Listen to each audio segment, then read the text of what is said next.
আসসালামু আলাইকুম। Advanced learning একাডেমির পক্ষ থেকে সবাইকে জানাই অনেক অনেক শুভেচ্ছা ও অভিনন্দন। সুপ্রিয় অষ্টম শ্রেণীর শিক্ষার্থীরা, আজ সমাধান করব তোমাদের গণিত বইয়ের অনুশীলনী 11 অর্থাৎ তথ্য ও উপাত্ত। এই অনুশীলনীর আজ সমাধান করব সৃজনশীল প্রশ্ন 6। দেখো, এটা দেওয়া আছে তোমাদের 2026 সালের গণিত বইয়ের পৃষ্ঠা 174। দেখো, এখানে দেওয়া আছে সৃজনশীল প্রশ্ন 6। নিচের একটি সারণী দেওয়া হলো।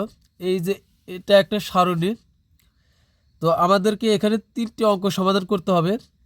ক নং প্রশ্নে বলছে 7, 5, 4, 9, 3, 8 উপাত্তগুলোর মধ্যক নির্ণয় করো। খ নং প্রশ্নে বলছে প্রদত্ত সারণী থেকে গড় নির্ণয় করো, অর্থাৎ এই সারণী থেকে আমাদেরকে গড় নির্ণয় করতে হবে। এবং সর্বশেষ গ নং প্রশ্নে বলছে উপাত্তগুলোর আয়তলেখ আঁকো। এই উপাত্তগুলোর আমাদের আয়তলেখ অঙ্কন করতে হবে। তো চলো শুরুতে আমরা ক নং অঙ্কটি সমাধান করি, অর্থাৎ 7, 5, 4, 9, 3, 8 উপাত্তগুলোর মধ্যক নির্ণয় করি। 6-এর ক নং প্রশ্নে বলছে 7, 5, 4, 9, 3, 8 উপাত্তগুলোর মধ্যক নির্ণয় করো। তো মধ্যক নির্ণয় করতে হলে প্রথমে এই উপাত্তগুলোকে আমাদের সাজাতে হবে। তো এজন্য প্রথমে আমরা ক নং প্রশ্নের শুরুতেই লিখব যে প্রদত্ত উপাত্তগুলোকে মানের ঊর্ধ্বক্রমে সাজিয়ে পায়, অথবা তোমরা এটাও লিখতে পারো যে প্রদত্ত উপাত্তগুলোকে ছোট থেকে বড় ক্রমে সাজিয়ে পাই। ঊর্ধ্বক্রমে মানে ছোট থেকে বড়। তো এখন আমরা উপাত্তগুলোকে সাজাই। তো এখানে সবচাইতে ছোট হলো 3, তারপরে হলো 4, 5, এরপরে আছে 7, 8, এরপরে হলো 9। তো এখানে মোট উপাত্ত কয়টি? 1, 2, 3, 4, 5, 6। তো উপাত্তের এখানে কিন্তু মোট সংখ্যা হলো 6টি। তো আমরা যে উপাত্তগুলো দেওয়া থাকবে মধ্যক নির্ণয় করার জন্য উপাত্তগুলোকে ছোট থেকে বড় ক্রমে সাজাবো। সাজানোর পরে উপাত্ত গুনবো, কয়টা উপাত্ত। গোনার পর যদি আমরা এমন একটা সংখ্যা পাই যেটা জোড়, তাহলে কিন্তু এক ধরনের সূত্র হবে। আর যদি উপাত্তগুলো গোনার পরে যদি যে সংখ্যাটা পাই ওটা যদি বিজোড় হয় তাহলে কিন্তু আলাদা সূত্র হবে।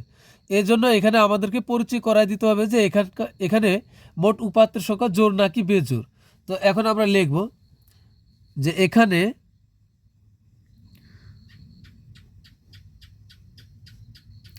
উপাত্তের সংখ্যা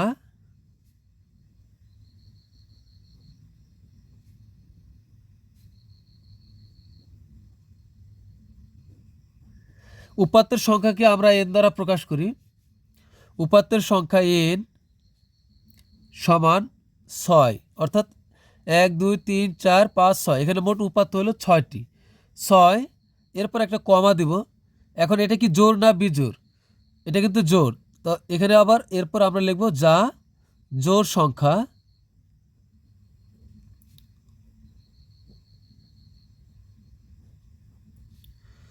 তাহলে সুতরাং মধ্যক সমান কি? যদি জোড় হয় তাহলে মধ্যকের সূত্র হবে এটা। তো মধ্যক সমান হবে, সুতরাং মধ্যক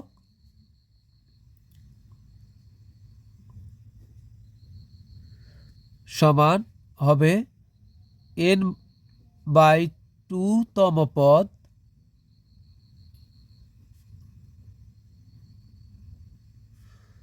যোগ n/2 প্লাস 1 তম পদ, এরপরে ডিভাইডেড বাই 2। অর্থাৎ এই সবগুলোকে আবার আমরা একটা 2 দ্বারা ভাগ করব। সম্পূর্ণ অংশকে আমরা 2 দ্বারা ভাগ করব। এটাই হলো যদি উপাত্তের সংখ্যা জোড় হয় তাহলে এই সূত্র হবে। তো এখন আমরা মান বসাই। n এর মান হলো 6, তো এখানে 6, নিচে হবে 2 তম পদ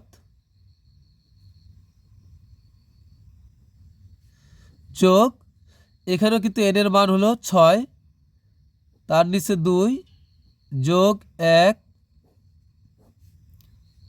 এখানে হবে পদ, তম পদ,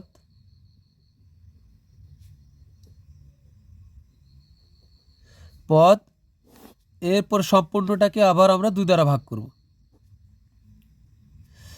এখন এই 2 দ্বারা 6কে ভাগ করলে কত হবে? 2 দ্বারা 6কে ভাগ করলে হবে 3। তাহলে এখানে লিখবো, আমাদের লিখতে হবে 3তম পদ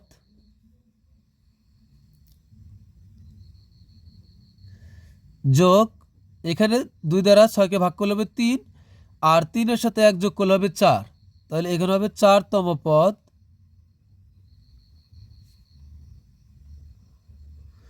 এই সম্পূর্ণটাকে আমরা আবার 2 দ্বারা ভাগ করব। তো এখন আমরা সিরিয়ালে দেখি, এখানে 3তম পদ কত? 1 2 3। 3তম পদ হলো 5, অর্থাৎ 3তম পদের মান হলো 5, যোগের যোগ 4তম পদের মান হবে 1 2 3 4। 4তম পদ হলো 7, এখানে হবে 7। এখন কিন্তু আর এই তম পদ এটা লেখার প্রয়োজন নাই, এখানে নিচে 2 এর 2, এখন কিন্তু এখানে আর তম পদ আসবে না। 5 আর 7 যোগ করলে হবে 12, একে আমরা 2 দ্বারা ভাগ করব, নিচে 2, 2 দ্বারা 12কে ভাগ করলে হবে 6। তোমরা চাইলে এখানে কাটতেও পারো, সমস্যা নাই, এখানেও কাটতে পারো, সমস্যা নাই। তো এখানে হবে তাহলে কত? 12কে 2 দ্বারা ভাগ করলে হবে 6, তাহলে উত্তর হবে 6। এখানে মধ্যক হলো 6। এটাই হলো আমাদের ক নং প্রশ্নের উত্তর। তো এখন আমরা সমাধান করব হলো খ নং প্রশ্নের। খ নং প্রশ্নে বলছে প্রদত্ত সারণী থেকে গড় নির্ণয় করো। অর্থাৎ এখানে যে সারণী দেওয়া আছে এই সারণী থেকে আমাদের গড় নির্ণয় করতে হবে। আর গ নং প্রশ্নে দেখো বলছে যে উপাত্তগুলোর আয়তলেখ আঁকো। তো আমরা এই সারণী থেকে এখন আমরা প্রথমে গড়, এরপর আমরা আয়তলেখ অঙ্কন করব। যেহেতু খ নং প্রশ্নে আমাদেরকে বলছে গড় নির্ণয় করার জন্য, তো আমরা লিখব যে গড় নির্ণয়ের জন্য প্রয়োজনীয় সারণী। তো আমরা এই সারণীটা আমরা তৈরি করব কিভাবে? তো এখানে দেখো শ্রেণীব্যাপ্তি যা আছে এখানে আছে কি পাশাপাশি আছে। তো আমরা এখানে লাইন বাই লাইন সাজিয়েছি নিচে নিচে, এরপরে গণসংখ্যা এখানে যা ছিল ঠিক গণসংখ্যা আমরা ঠিক তাই লিখেছি, তবে এখানে লিখেছি। আর গড় নির্ণয়ের জন্য আমাদের লাগবে শ্রেণীব্যাপ্তি, গণসংখ্যা, এটা তো আগে থেকেই আছে প্রশ্নে। নতুন করে লাগবে হলো মধ্যমান অর্থাৎ এক্স আই, আর গণসংখ্যাকে আমরা প্রকাশ করি এফ আই দ্বারা। আর এখানে লাগবে হলো এফ আই এক্স আই। এখানে কিন্তু আমরা একটা বেশি নিয়েছি, সেটা হলো অবিচ্ছিন্ন শ্রেণী সীমা। যেহেতু গণক প্রশ্নে আমাদেরকে বলছে যে উপাত্তগুলোর আয়তলেখ আঁকো, তো আয়তলেখ আঁকতে হলে কিন্তু অবশ্যই আমাদের অবিচ্ছিন্ন শ্রেণী ব্যাপ্তি বা শ্রেণী সীমা লাগবে। তো আমরা এখানে এটা আগেই নিয়ে রেখেছি। তো তোমরা চাইলে অবিচ্ছিন্ন শ্রেণী ব্যাপ্তিটা পরে আলাদাভাবে সারণী করতে পারো, চাইলে আবার এখানেও করতে পারো। তো এখানে কি শ্রেণী ব্যাপ্তি, এখন এটা হলো কি অবিচ্ছিন্ন শ্রেণী ব্যাপ্তিতে। অবিচ্ছিন্ন শ্রেণী ব্যাপ্তি কীভাবে করতে হবে? এখানে যা থাকবে প্রথম যে নিম্ন সীমা, এখান থেকে আমরা 0.5 বিয়োগ করব, আর পরেরটার সাথে আমরা আবার 0.5 যোগ করব। তাহলে কিন্তু এখানে বিয়োগ করলাম আর এখানে যোগ করলাম, তাহলে কিন্তু গড়ে একই রয়ে গেল, অর্থাৎ এখানে কোনো পরিবর্তন হয় নাই। তো এখন এখানে লিখব আছে 20.5, এখানে হবে 19.5, 19.5 থেকে হবে 29.5, এরপর আছে এখানে 30, এখন হবে 29.5, আর এখানে হবে 39.5। তো এখন এখানে 20 থেকে 30 আসতে কত লাগে? 10। 30 থেকে 40 10, 40 থেকে 50 10। তাহলে এখন এই দিকটা আমরা 10 করে বৃদ্ধি করলে হবে। তো এখানে হবে 29.5, তাহলে এখানে হবে 39.5,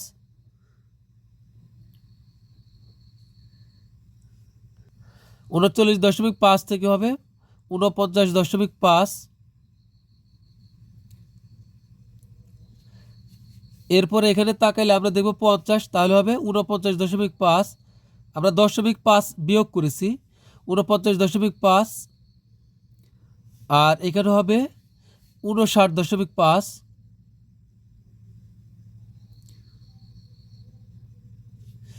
তারপর এখানে হচ্ছে 60, এখন হবে 59.5। আর এখানে হবে 69 আছে, তাহলে এখানে হবে 69.5।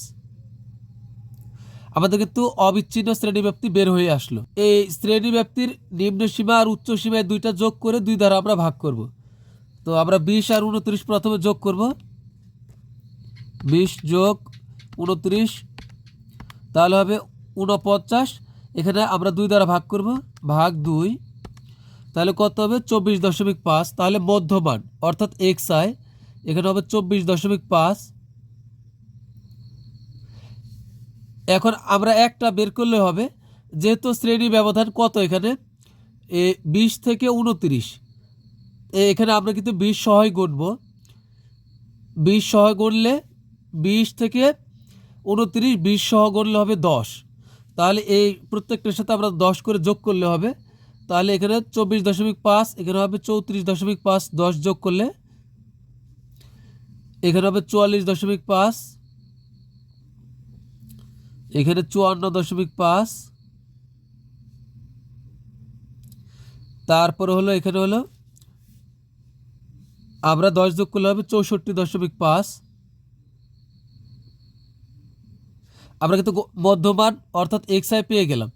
তো fi তো আগে থেকেই প্রশ্নেই দেওয়া আছে গড়ের সংখ্যা।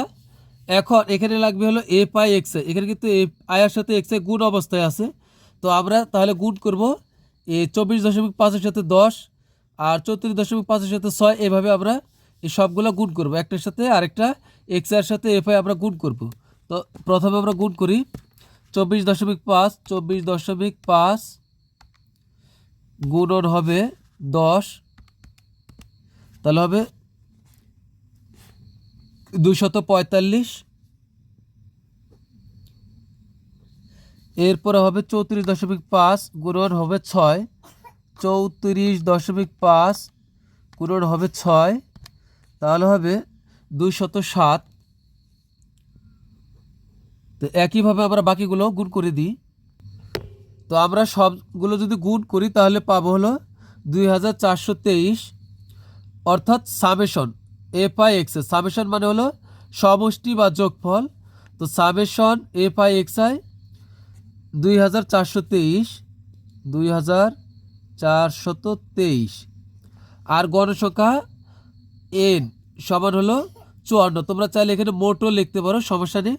তো এখন আমরা লিখব সুতরাং নির্ণয় গড়। তো সুতরাং নির্ণয় গড়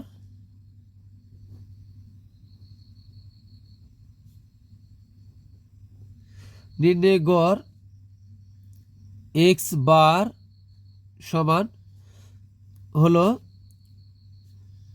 এখানে summation fi xi divided by n। তুমি চাইলে এখানে সরাসরি মান বসায় দিতে পারো, এই সূত্র না লিখে, তাও কিন্তু হবে। তাহলে সামেশন fi xi এর মান হলো 2423 আর n এর মান হলো 54। তো আমরা ভাগ করব, এটাকে ভাগ হলো 54, তাহলে আমাদের বের হয়ে আসবে 44.87 সমান 44.87। তো এটাই কিন্তু আমাদের গড়। তো এখানে আমরা উত্তর লিখে দেব, প্রায় লিখবো আগে, প্রায়, এটাই কিন্তু আমাদের উত্তর। ঠিক আছে, তাহলে আমাদের উত্তর কিন্তু শেষ। তো এখন আমরা সমাধান করব হলো গণক প্রশ্নের। গণক প্রশ্নে বলছে যে উপাত্তগুলোর আয়তলেখ আঁকো। তো আয়তলেখ আঁকার জন্য আমাদের লাগবে কি অবিচ্ছিন্ন শ্রেণী ব্যাপ্তি বা অবিচ্ছিন্ন শ্রেণী সীমা। তা আমাদের কিন্তু অবিচ্ছিন্ন শ্রেণী সীমা আমরা প্রস্তুত করে রেখেছি। তো এখন আমরা আয়তলেখ অঙ্কন করব। আয়তলেখ অঙ্কন করার জন্য আমাদের দুইটা অক্ষ লাগবে, একটা হলো এক্স অক্ষ আর একটা হলো ওয়াই অক্ষ। আমরা এইভাবে দুইটি রেখা আঁকবো, একটা হলো ভূমি বরাবর, আরেকটা আঁকবো হলো উলম্ব রেখা, খাড়া রেখা আঁকবো। আর এটার নাম দেবো হলো, এখানে লিখবো এক্স, এ পাশে লিখবো হলো এক্স প্রাইম, উপরে লিখবো ওয়াই, নিচে লিখবো ওয়াই প্রাইম। প্রাইম মানে এই যে রেফের মতো, বাংলা রেফের মতো একটা টান দিব। এরপরে এ মাথায় এরো, এখানেও এরো অর্থাৎ তীর চিহ্ন, এখানে তীর চিহ্ন, এখানে তীর চিহ্ন, এখানে তীর চিহ্ন দিব। আর মূল বিন্দু হবে ও, এটা হলো ও। আর নিচে লিখবো হলো অবিচ্ছিন্ন শ্রেণীসীমা, আর এ পাশে লিখবো হলো গণসংখ্যা। তো তোমাদেরকে আগে বলে রাখি, এখানে কিন্তু সমস্ত কাজ আমি করেছি কলম দ্বারা। তো তোমরা কিন্তু এখানে একটা কাজও তোমরা কলম দ্বারা করতে পারবে না, সম্পূর্ণ কাজটি তোমরা পেন্সিল দ্বারা করবে। তো কলম দ্বারা আমি করতেছি যেন ভিডিওতে ভালোভাবে দেখা যায় এজন্য। তো তোমরা কিন্তু অবশ্যই তোমরা পেন্সিল দ্বারা করবে। তো এখন এখানে তোমরা ঘর কয়টা নিবে, তো এখানে দেখো আমরা এই অবিচ্ছিন্ন শ্রেণীসীমা বা অবিচ্ছিন্ন শ্রেণী ব্যাপ্তি কয়টা আছে এখানে, এই 19.5 থেকে শুরু করব, 1 2 3 4 5, এটাও কিন্তু নিব আমরা আবার 69.5, এটাও নিতে হবে। তাহলে 1 2 3 4 5 6, তো এখানে নিব হলো 6টা থাকবে অরিজিনাল, আমাদের লিখতেই হবে 6টা। আর এর সাথে আমরা এইভাবে আরও 2টা বেশি নিব। একটা নিব হলো এই অ্যারো মাথাটা একটু অবশিষ্ট বা বেশি রাখার জন্য, এদিকেও বেশি রাখার জন্য। আর এখানে ওয়াইয়ের দিকেও আমরা ঠিক উপরের দিকে একটা ঘর বেশি নিব, নিচের দিকে একটা ঘর বেশি নিব, শুধুমাত্র ওয়াই আর ওয়াই প্রাইম লেখার জন্য আর অ্যারো দেওয়ার জন্য। তাহলে এদিকেও আমরা 2টা বেশি নিব, এদিকেও 2টা বেশি নিব, তাহলে দেখতে ভালো লাগবে। তো আর শুরুর যে ঘরটা আছে এই বড় ঘর, এটা আমরা এভাবে ভাঙ্গা চিহ্ন দিব। এখন আমরা এটা পূরণ করি, অঙ্কন করি। এখানে দেখো প্রথমে আছে 19.5 থেকে 29.5, এখানে গণসংখ্যা আছে হলো 10। তো এখানে 29.5 থেকে 19.5 থেকে 29.5 গণসংখ্যার আছে হলো 10। তো আমরা এই বরাবর যাব হলো এখানে 10, এই যে গণসংখ্যার 10-এর সোজা যাব। এরপর আমরা এই যে এটা হলো 19.5-এর মাথা, আর এটা হলো 29.5-এর মাথা। তো এটা আমরা এখন এভাবে আমরা যোগ করে দিব।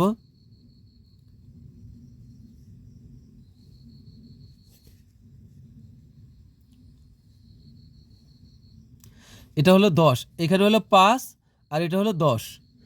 এরপরে দেখো আছে হলো এখানে 10 গেল, পরে হলো 29.5 থেকে 39.5 গণসংখ্যা হবে 6। তো এখানে হবে 6। তো এই 29.5 থেকে 39.5, এই যে এটা হলো 5 গণসংখ্যার সোজাসুজি তাকাইলে আমরা এটা হলো 5, কিন্তু আমাদের লাগবে হলো 6। তো এখান থেকে আমরা একটু বেশি নেব, এই যে এ বড় দাগ হলো 5। তো এরপর আমরা এই ছোট্ট একটা ঘর নিব, তাহলে হবে 6। এটা আমরা আবার যোগ করে দিব এভাবে। এরপরে হলো দেখো আছে হলো 39.5 থেকে 49.5, এখানে আছে হলো গণসংখ্যা 18। তো এটা কিন্তু হলো এই যে 20, এখানে 20 পর্যন্ত ছোট ছোট 20টা ঘর আছে। তো এই যে 20 বরাবর 39.5 থেকে 49.5, এই 20 বরাবর আমরা গণসংখ্যার দিকে তাকাবো, তাকাইলে এখানে হবে 20। তো 20-এর থেকে আমরা 2টা ঘর বাদ দিব, ছোট ঘর, তাহলে 18। তো এটা হবে 18, 2টা বাদ দিলাম।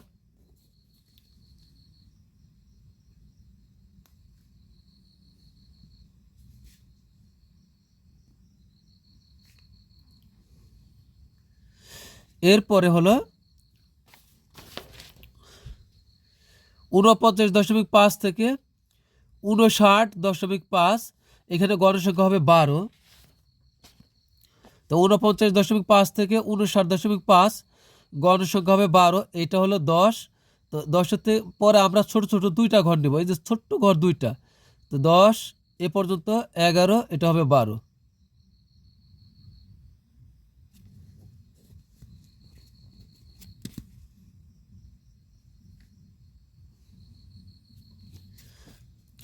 এরপরে হলো 59.5 থেকে 69.5, গণসংখ্যা আছে 8। 59.5 থেকে 69.5 গণসংখ্যা হলো 8। তো এখানে হলো আমরা যাব, এটা হলো 5, ছোট ঘর একটা নেব 6, পরে একটা 7, তারপরে একটা 8। তাহলে এখানে হবে 8।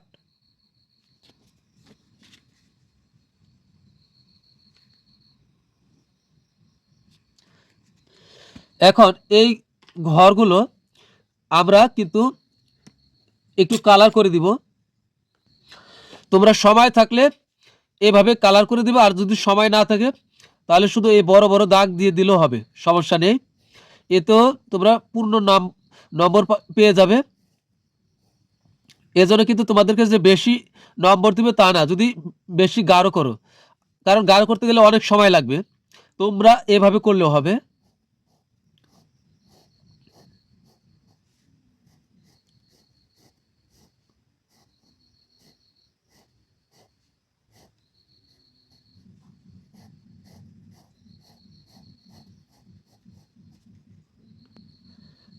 আমাদের কিন্তু আয়তলেখ অঙ্কন করা হয়ে গেল। তো বিবরণ কিন্তু অবশ্যই আমাদের দিতে হবে। তো আমরা এখানে কিন্তু নম্বর দিব হলো গ, কারণ এটা গ নং প্রশ্নের সমাধান। তো আমরা লিখব যে খ এর অবিচ্ছিন্ন শ্রেণীব্যাপ্তি নিয়ে আয়তলেখ আঁকা হলো। অথবা তোমরা এটাও লিখতে পারো, খ এর শ্রেণীব্যাপ্তি হতে খ এর অবিচ্ছিন্ন শ্রেণীব্যাপ্তি নিয়ে পায়। খ এর অবিচ্ছিন্ন শ্রেণীব্যাপ্তি নিয়ে পায়।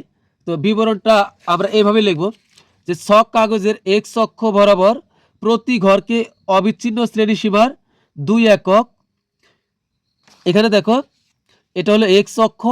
এখানে আমরা এই ছোট্ট প্রত্যেকটা ঘরের মান ধরেছি 2, কারণ এখানে খেয়াল করো, এটা হলো অবিচ্ছিন্ন শ্রেণীর সীমা 19.5। এখান থেকে 19.5 থেকে আমরা গেছি পরের ধাপ 29.5। তাহলে আমরা কতটি সংখ্যা অতিক্রম করেছি? তাহলে এখানে কিন্তু আমরা অতিক্রম করেছি মোট 10। কত সংখ্যা? 10। কারণ 19.5 থেকে 29.5 পর্যন্ত সংখ্যার ব্যবধান হয় হলো 10, কিন্তু এখানে ঘর আছে হলো 5টি। তো এখানে আমরা কি করেছি, তাহলে প্রত্যেকটি ছোট্ট একটি ঘরের মান ধরেছি, অবিচ্ছিন্ন শ্রেণীসীমার মান ধরেছি, প্রত্যেকটা ঘরের মান আমরা 2 করে ধরেছি, কারণ এখানে হলো 19.5 থেকে 29.5 ব্যবধান হয় 10। আর আমরা ঘর নিয়েছি এখানে 5টি, ছোট্ট ঘর নিয়েছি 5টি, অর্থাৎ প্রত্যেক ছোট ঘরের মান হলো অবিচ্ছিন্ন শ্রেণীর সীমার 2 একক। তো এরপরে এদিকে হলো গণসংখ্যা। এখানে আমরা কি করেছি, এরপরে ছক কাগজের এক্স অক্ষ বরাবর প্রতি ঘরকে অবিচ্ছিন্ন শ্রেণীর সীমার 2 একক এবং ওয়াই অক্ষ বরাবর প্রতিটি ঘরকে গণসংখ্যার 1 একক ধরে আয়তলেখ আঁকা হলো। এটা দেখো, এটা হলো ওয়াই অক্ষ। এখানে আমরা কি করেছি, এখানে লিখেছি 5। এই মূল বিন্দু ও থেকে 5 পর্যন্ত ঘর আছে কয়টা? ছোট্ট ঘর 1 2 3 4 5টি আছে। আবার আমরা 5ই লিখেছি, অর্থাৎ এখানে গণসংখ্যার 1 একক করে ধরেছি এই ছোট্ট একটি ঘরের মান, অর্থাৎ এখানে ছোট ছোট একটি ঘরের মান 1 করেই আছে। তো এখানে 5, এখানে 10 15 20, অর্থাৎ এখানে প্রত্যেকটি ছোট ঘরের মান আমরা গণসংখ্যার 1 একক করে ধরেছি। তো এরপরে কি লিখতে হবে, মূল বিন্দু থেকে, অর্থাৎ এটা হলো মূল বিন্দু ও থেকে, অথবা এটাও লিখতে পারো মূল বিন্দু থেকে 19.5 পর্যন্ত। এই যে প্রথম যে ধাপটা, মূল বিন্দু থেকে 19.5 পর্যন্ত ঘরগুলো আছে বোঝাতে ভাঙা চিহ্ন ব্যবহার করা হয়েছে। যেহেতু এখানে 19.5 একটা সংখ্যা, এখানে অবশ্যই এর আগে কিছু আছে, এজন্য যে এখানে কিছু আছে এটা বোঝানোর জন্য আমরা এখানে ভাঙা চিহ্ন ব্যবহার করেছি। তো সবশেষে আমি আবার পড়তেছি। তো এখানে লিখবো যে ছক কাগজের এক্স অক্ষ বরাবর প্রতি ঘরকে অবিচ্ছিন্ন শ্রেণীসীমার 2 একক এবং ওয়াই অক্ষ বরাবর প্রতিটি ঘরকে গণসংখ্যার 1 একক ধরে আয়তলেখ আঁকা হলো। মূল বিন্দু থেকে 19.5 পর্যন্ত ঘরগুলো আছে বোঝাতে ভাঙার চিহ্ন ব্যবহার করা হয়েছে। তো প্রিয় শিক্ষার্থীরা, আমাদের কিন্তু এই সৃজনশীল 6 এর ক, খ এবং গ 3টি অঙ্কই সমাধান করা হয়ে গেল। তো তোমরা ভালো থাকবে। তো পরবর্তী ক্লাস দেখার আমন্ত্রণ জানিয়ে তোমাদের কাছ থেকে বিদায় নিচ্ছি। তো তোমরা সবাই ভালো থাকবে, সুস্থ থাকবে। আল্লাহ হাফেজ।